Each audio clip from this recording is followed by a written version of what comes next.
সারাদিন ভিক্ষা করে ব্রিজের রেলিংয়ে বসে টাকা গুনছিল 10 বছরের শিশু রিয়া।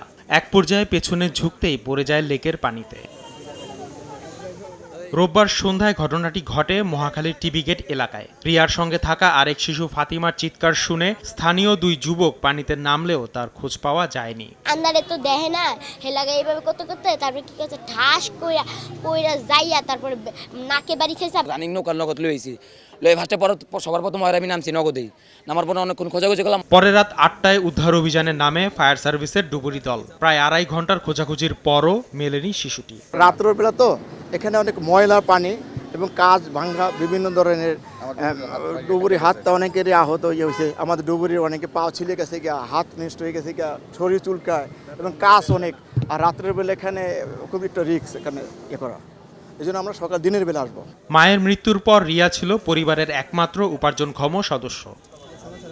আসিফ মোহাম্মদ সিয়াম, সময় সংবাদ, ঢাকা।